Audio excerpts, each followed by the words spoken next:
130 million light-years from Earth, a galaxy called NGC 4993. Two dead stars trapped in a rapidly diminishing spiral.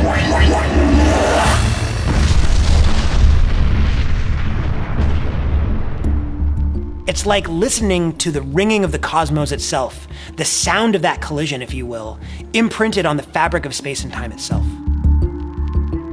Livingston, Louisiana, the Advanced LIGO Observatory. Its mission? To detect gravitational waves generated in space. A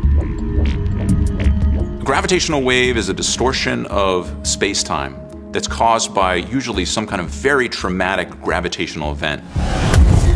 Events such as supernovas or the collision of black holes or massive stars.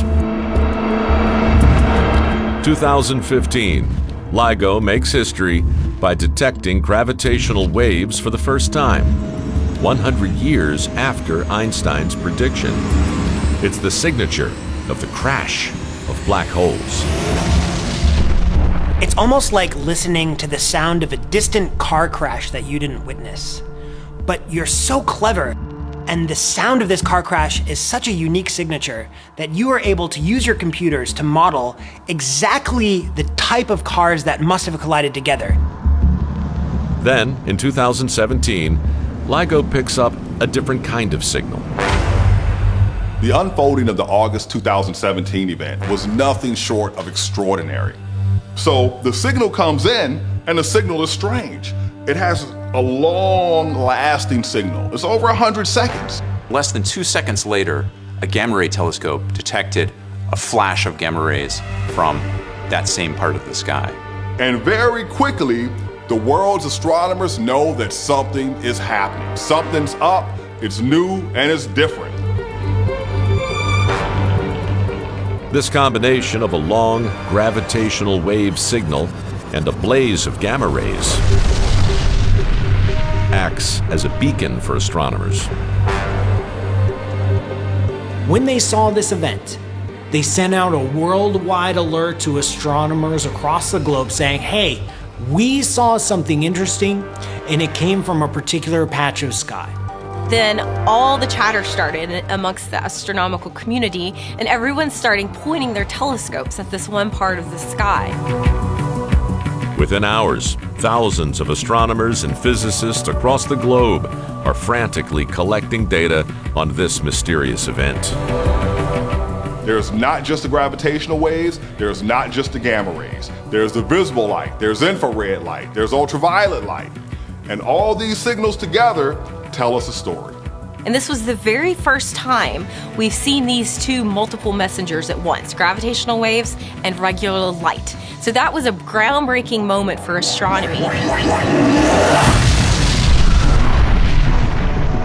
Scientists realize this isn't another black hole collision. This is something different.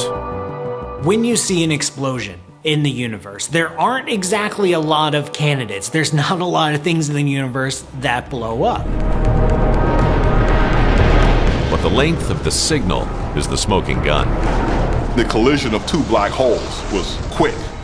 This one was the longer, slower death in spiral of two neutron stars. Spiraling in closer and closer, speeding up, and then when they finally collide, when they finally touch, releasing a tremendous amount of energy into the surrounding system. The collision throws up huge clouds of matter which may have slowed down the light very slightly. The light and gravitational waves travel for 130 million years, arriving at Earth almost simultaneously. It's the first time astronomers see neutron stars collide. They call it the kilonova. And this spectacular cosmic event doesn't just release energy. The aftermath of this neutron star collision, this kilonova, created a tremendous amount of debris which blasted out into space. And this may finally have provided us the evidence of where some very special heavy elements are created. Through the destruction of a neutron star comes the seeds for the essential ingredients of life itself. We breathe oxygen molecules, O2. Water is hydrogen and oxygen. Most of our body is made up of carbon compounds that include nitrogen, phosphorus. One of the big questions in science over the history of humanity has been, what are the origins of these elements? And it turns out that neutron stars play a critical role in creating many of the heavy elements. Most of the elements on Earth are made in stars.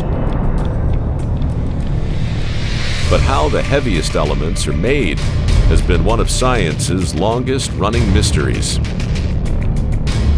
For a long time, we knew there was a problem with making these heavier atoms, things like gold and platinum, all the way out towards uranium. And really the most energetic thing we had in the universe was supernova explosions. So they had to be created somehow in supernovas.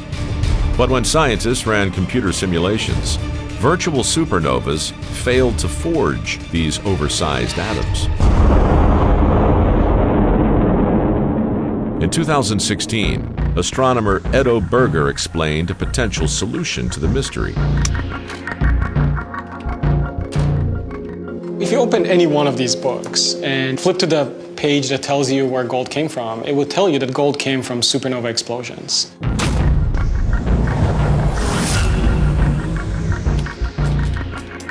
But it was becoming clear the textbooks were out of date.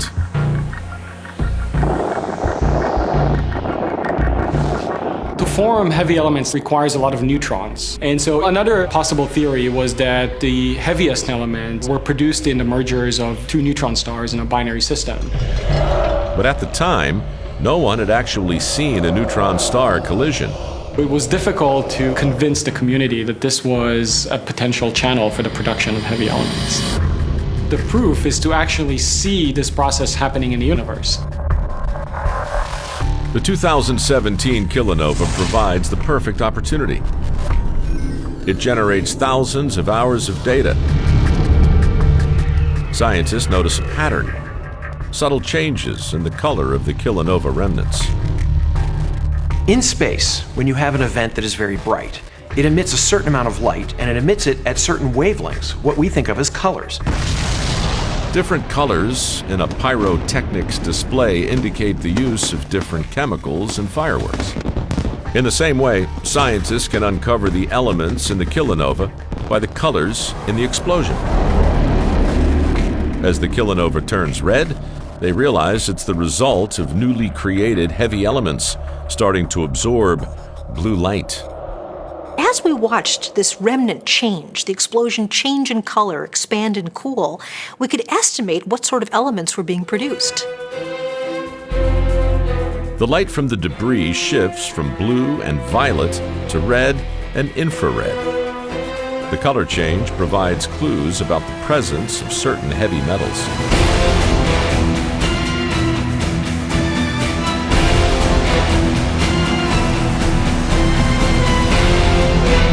Well, this neutron star collision, this kilonova, produced brightness and a color spectrum that are consistent with models of predictions that produce gold and platinum. This model is called the R process, short for rapid neutron capture. That is a bit of a complicated term that describes how we make atoms heavier than iron. You need a really neutron-rich environment. And as you might imagine, a neutron star collision is a very neutron-rich environment. If these models are correct, and this blows me away, this collision, this kilonova, produced several dozen times the mass of the Earth in just gold.